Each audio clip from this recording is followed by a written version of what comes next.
Man, that guy from the last video can just drone on about nothing. I really wish he'd get to the point. Wait. Hey, hello, everyone. I'm your host here, Jay Voodoo Child, and we're talking Star Citizen, and particularly Star Citizen after CitizenCon 2024, because during that convention, I got to see a lot more of what they were intending to do at launch, and the way I had pledged my money up to that point really wasn't going to bring me as much happiness as I figured I could get out of this game and wanted to get out of this game. So I went back to the drawing board, and here's what I've scribbled on it in the last week, because we're still I'm recording this on Sunday, a week after CitizenCon. And essentially my goals were several things. First of all, it was to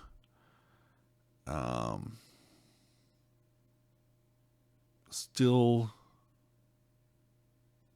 build off of the concepts of the 2013 multiple package clarification blog, where you are utilizing extra digital downloads as a captain for the link, starting it out with a game package, so that package, that character slot, can be the captain of the ship that you are building to. I figured that's very good time savings as opposed to starting the chain with an LTI token, because it's really easy to get 10 years insurance, and we found out at CitizenCon that insurance isn't as important as before. So I was hopeful, maybe falsely so, that people would be less interested in LTI and possibly more interested in multiple game packages, because on Saturday they said when we have multiple characters, woohoo. So I've got short on that. But also to deal with the posts that I was showing last episode, where they were saying some of the other aspects that I'm looking forward to from the 2013 blog, of having extra character slots not be a captain for another ship, but be a crew member for one of my ships. And that way I could self-crew those ships and kind of make that vehicle, more capable than just having an empty chair. Certainly I understand that it's not as capable as if another player was playing, but the third part of the 2013 blog is players can possess, or our plan is that players will be able to possess my extra digital downloads and play it as, from their computer. And to me, that was a humongous time savings of not having to meet at a rally point and then go do the thing that you want to do with that vehicle. And so that was a huge time savings, in my opinion. But all that's going to be delayed. It's not going to be at launch. Whoever knows when launch is going to be. So I had to factor in all those changes. One of the things, another big thing is I stopped relying on the hope that we'd be able to get 10 characters on a single account. And I've had 2 alts that I used to get a referral on all 3 accounts. They've recently offered a referral vehicle, and so this week I pulled the trigger on that, and I got a 3rd alt, so I now have 4 accounts. And I started spreading out those extra digital downloads across all 4. And so basically right now I have 4 characters on my main. Where's my mouse? All right, 4 characters on my main, 4 characters on alt 1, 4 characters on alt 2. Or actually, no, I'm sorry, this is still 3. and then 3 characters on Alt 3.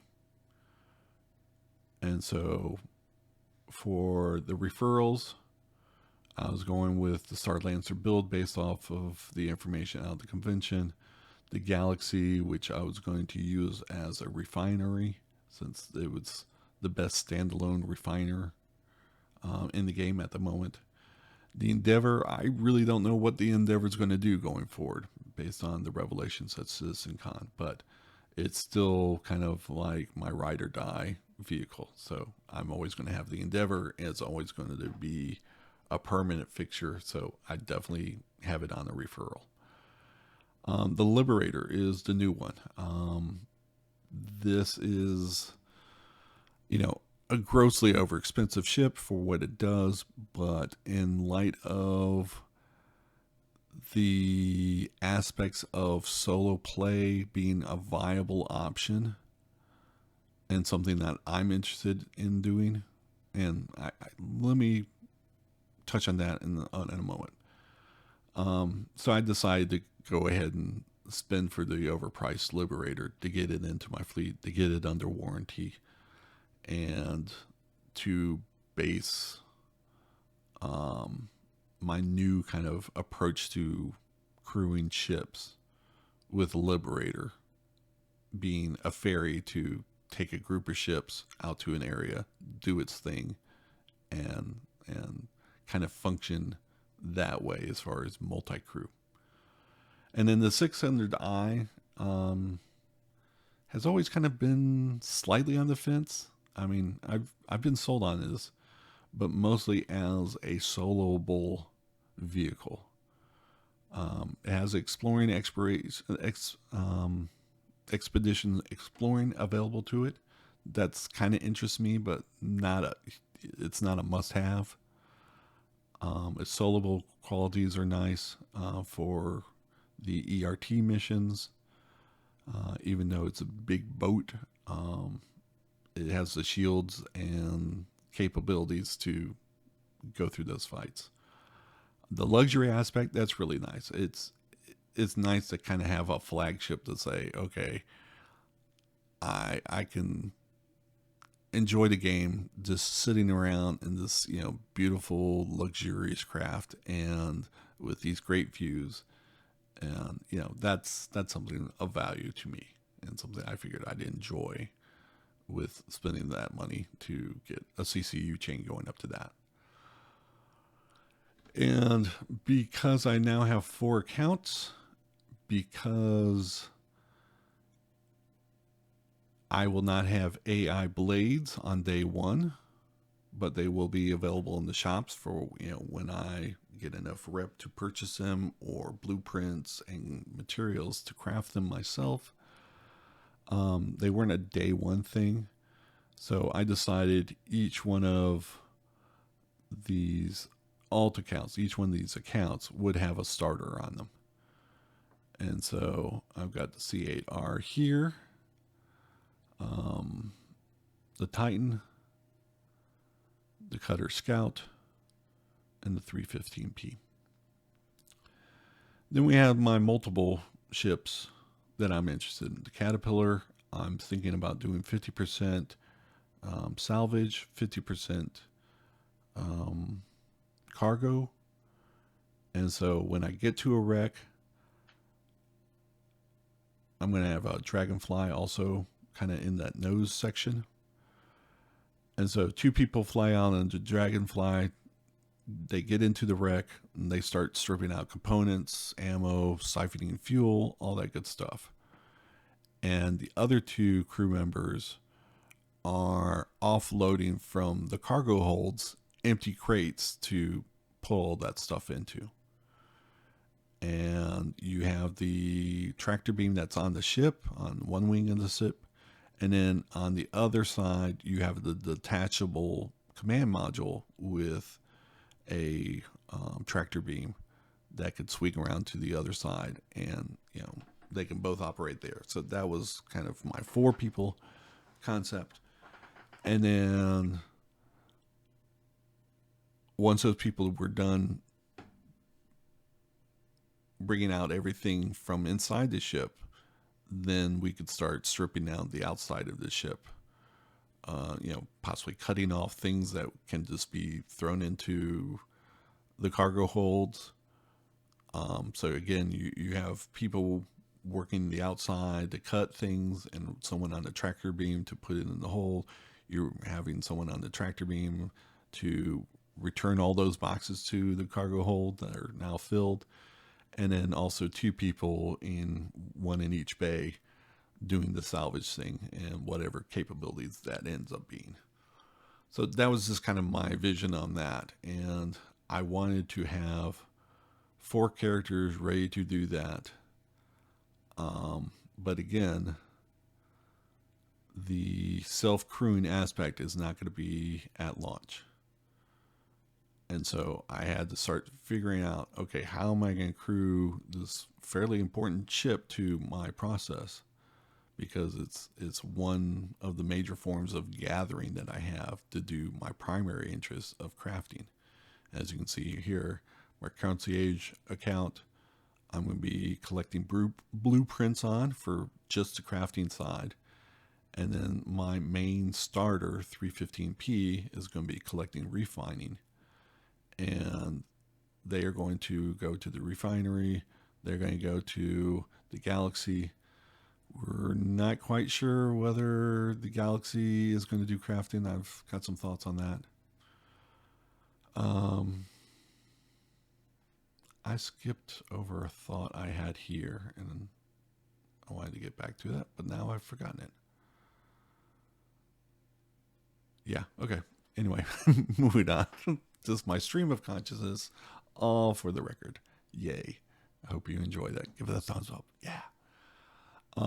My main daily drivers. All right, so let's go back here. The multis. Originally, I was thinking about a Corsair. A Corsair, back in 2017 when I first started pledging, I started thinking about, okay, here's the greatest space sim ever. What do I want to do with it? One of my thoughts was to get into a black, the Drake mindset of kind of easy maintenance, but they have a look to it, and that I actually find appealing.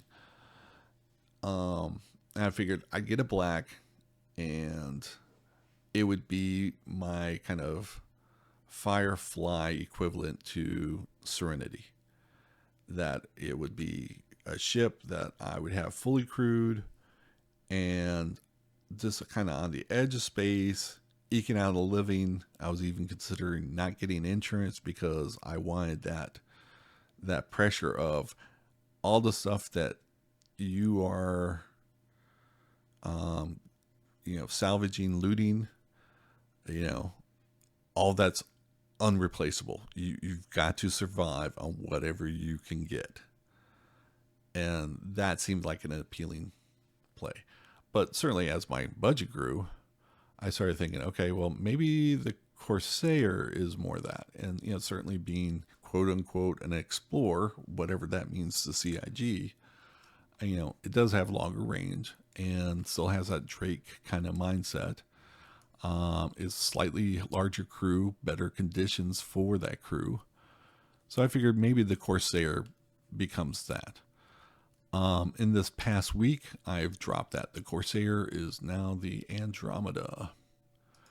And the reason why I went to that is because as far as ERTs and things you can do right now, the Andromeda is in a better place. But also the Andromeda comes with a Merlin. And the Merlin is a very capable racing ship. So, another aspect that I'm trying to do here, and as you can see, I'm trying to position people to grind rep on the 4 non-combat guilds and each of the 2 opposing combat guilds.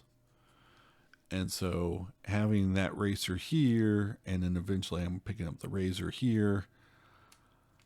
Those were going to be my 2 racers and someone that I can grind out the sports reputation and get whatever, get access to whatever they're offering that these guys don't offer, and vice versa.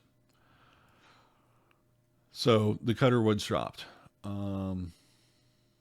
Actually, not the cutter. The Corsair was dropped. The black has, for a long time, been what I consider a delivery truck. It's got a tractor beam. It's got a side-mounted door. It's got a small crew. It's got small cargo hold, and it can fit in an Endeavor hangar because originally it was slated that 2 Reds could fit in there for the hospital mode. My hope was that a Super Collider, which takes 2 of the 3 slots, and with the hangar picking up the 3rd slot, would be a configuration that I could actually put in. The hope part was, I'm not sure whether, because the Super Collider is in the middle, whether there would be enough physical space to actually put in a hangar, or whether that was just not capable. So that was a question mark. That's even on top of the question mark. Okay, with the crafting announcements with Star Citizen, is overclocking still a thing? Or is it transitioning to be more of a research station for upgrading your blueprints? Or is it some sort of functionality for upgrading an item from 1 to 2? Is that the new version of overclocking? So this, things like that.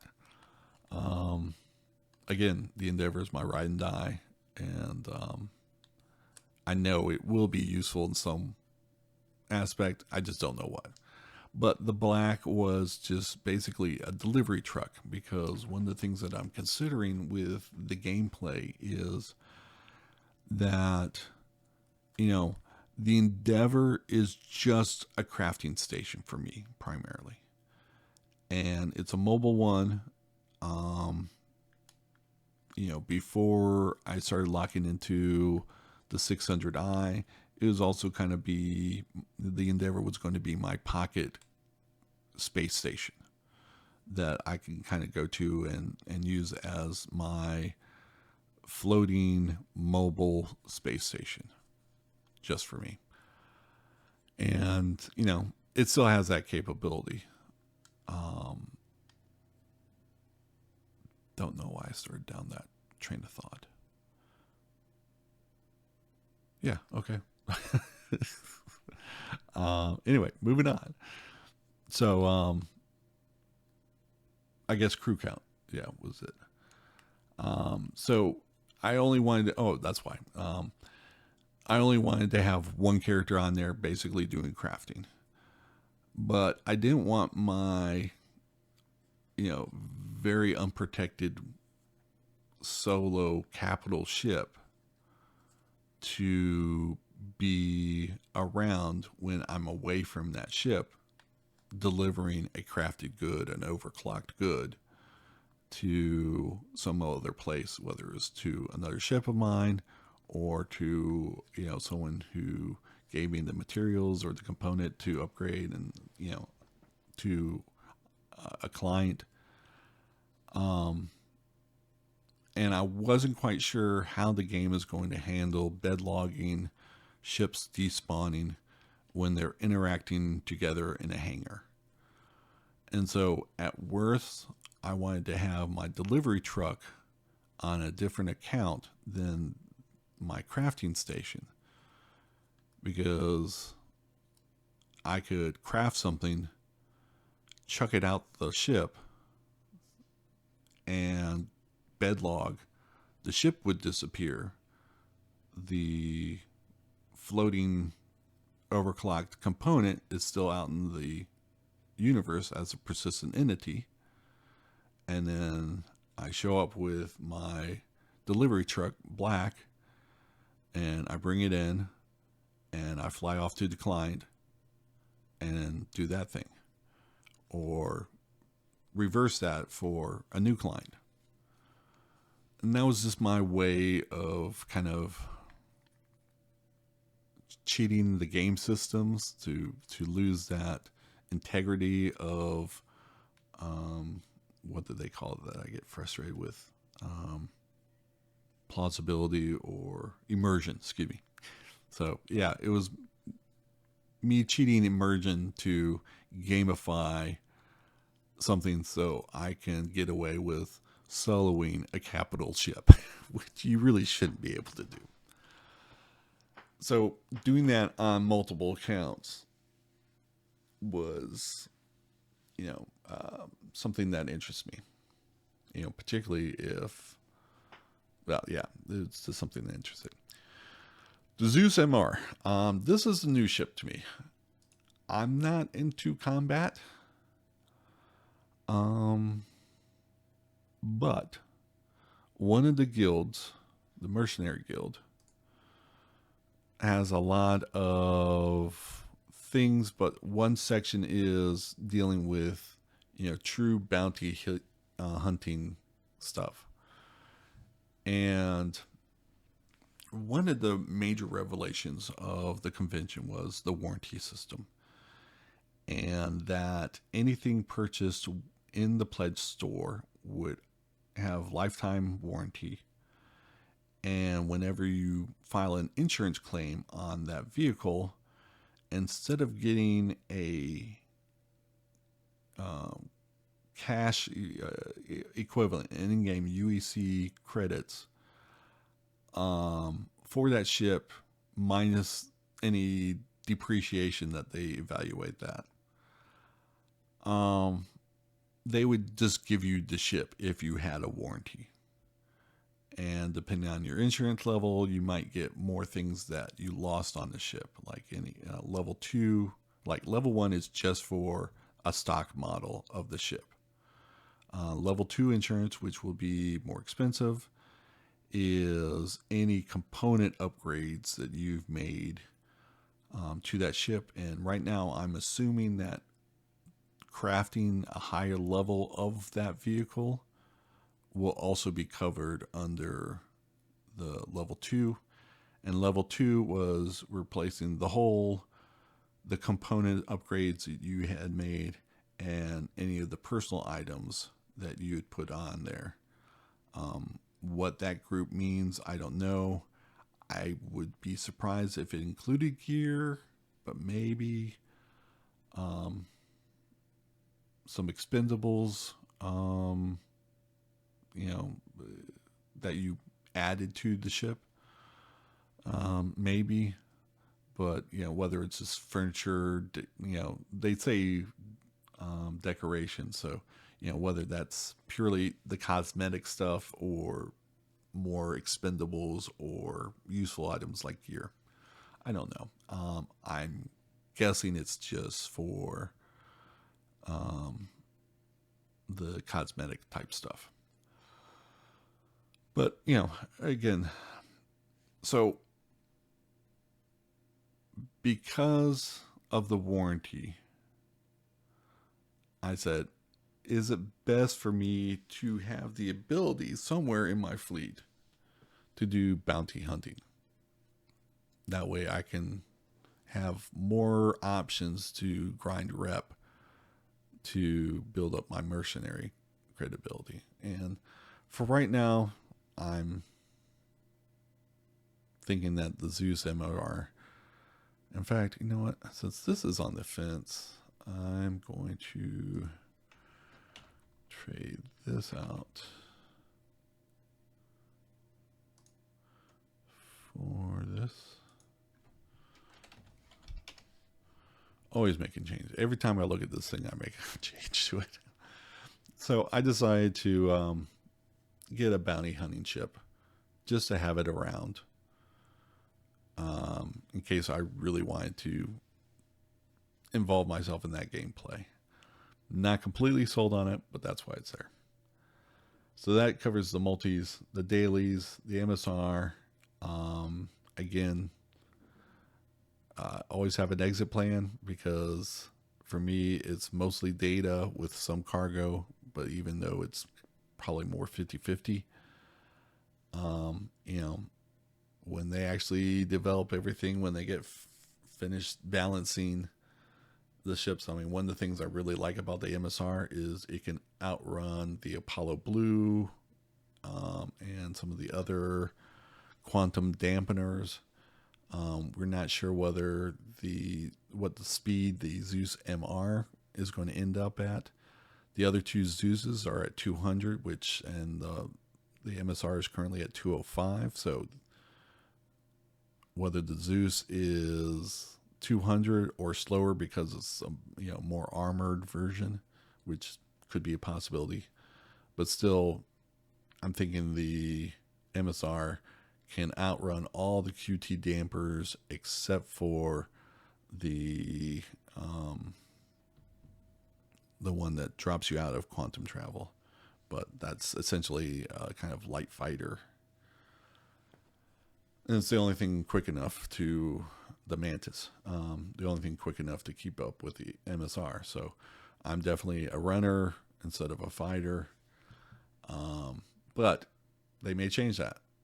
And so at the end of the development, always have an exit strategy in case it turns out to be something that you don't find enjoyable. But right now, the MSR is like my most interesting. In fact, I even put LTI on it. It has a lot of, it's checking a lot of boxes for me and how I think I want to spend a lot of my time in. So that's why it's my daily. The Apollo, again, having a avenue to grind rep for Academy of Science. It's also 2-player crew, which I like. It also has the capabilities of having the best medical bed in the game. It can have up to 2 tier 1 beds, or you can swap one of those out for either 2 or 3, and there's kind of discussions on which one I might go for. But, essentially I could have the best. It's got the crew I want. Its price is reasonable, and I'm going with the triage version instead of the medevac again, so I can just outrun those quantum dampeners. Let's see. I believe the Apollo T is 200, and the blue is 198. I forget what some of the others are. Again, the MR might be able to keep up with it, but we'll figure that out later. So again, it's a game loop that is interesting to me, and a means to grind rep here and have its own unique thing. And so yeah, that's why it's there. And so that's that. And then the solos. Prospector I've added into the fleet for the main gathering aspect. The SUV that's been in the fleet for a while.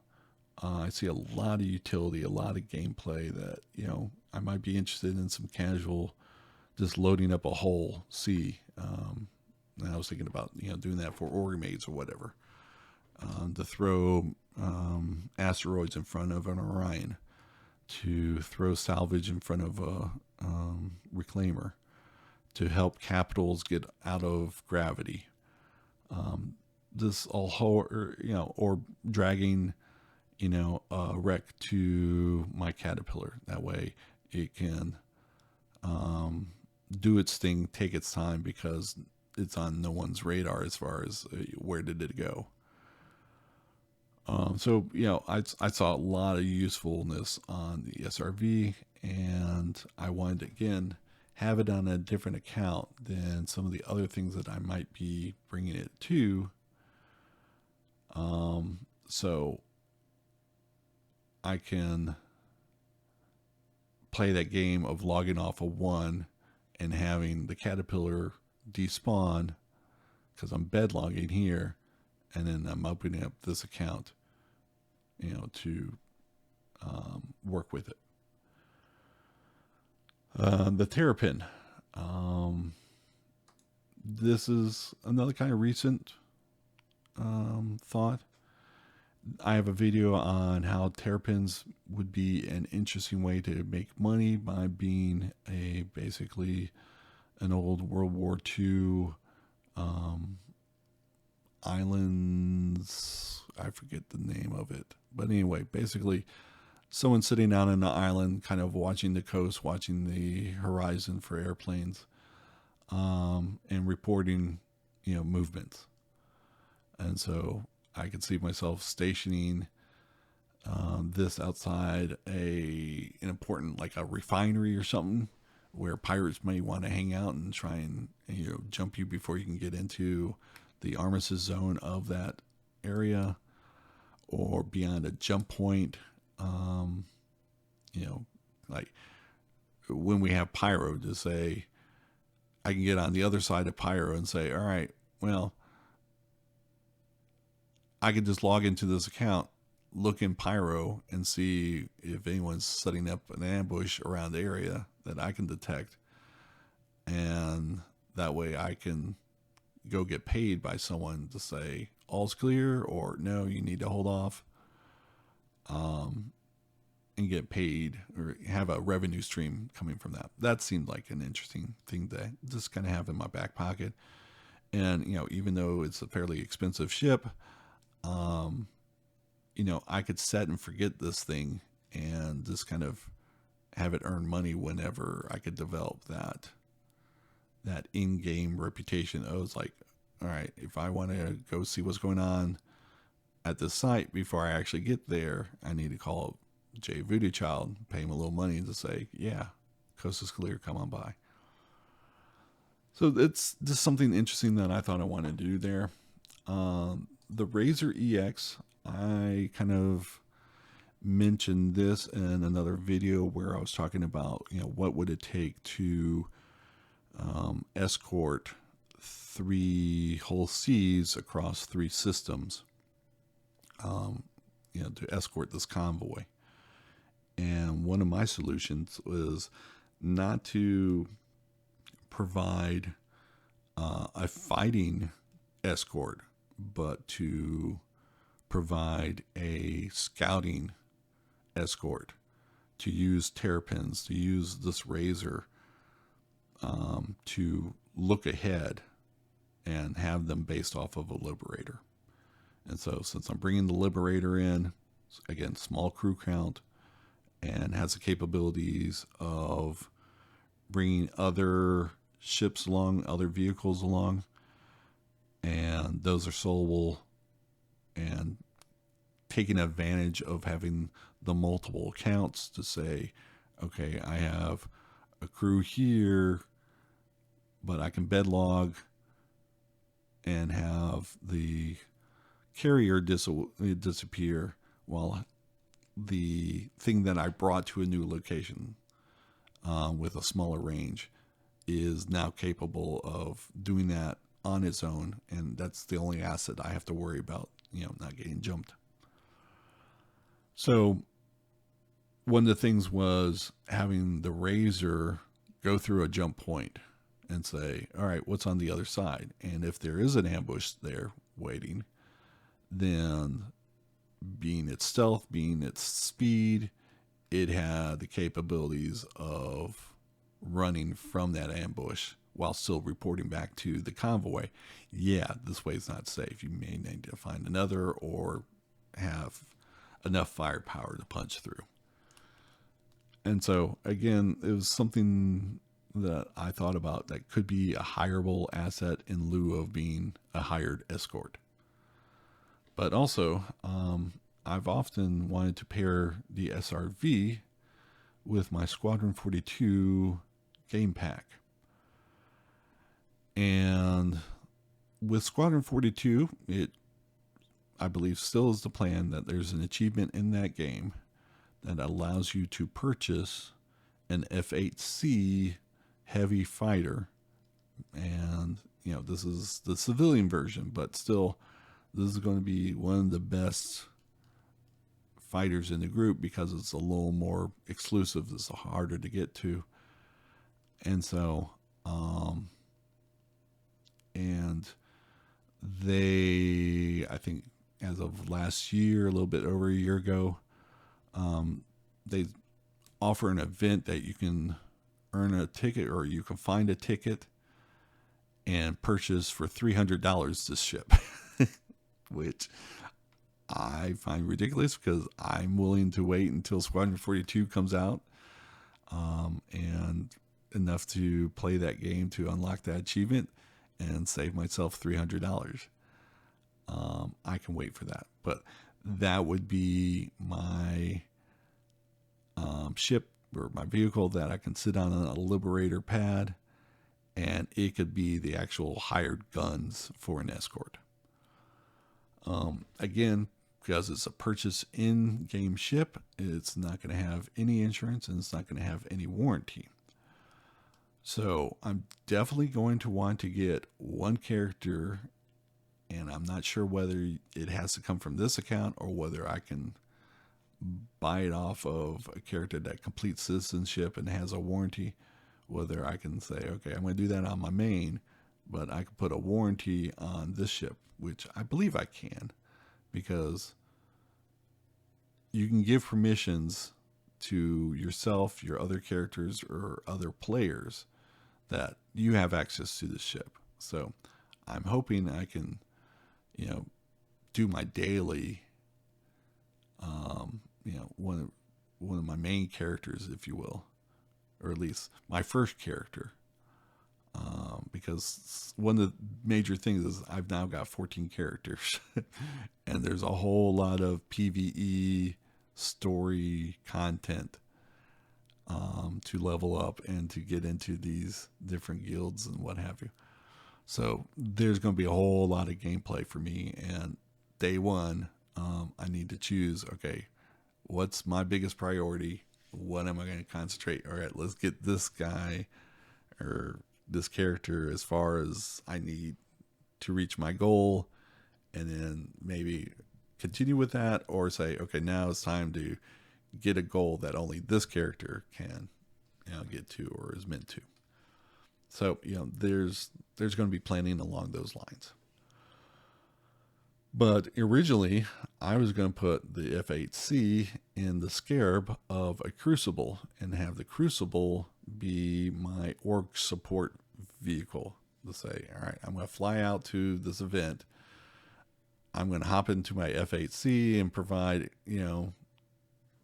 combat air patrol for the Crucible, and all the guild mates or all the org mates can crew the Crucible, do whatever repair job they want to do with it. They can provide the mats for it, all that good stuff.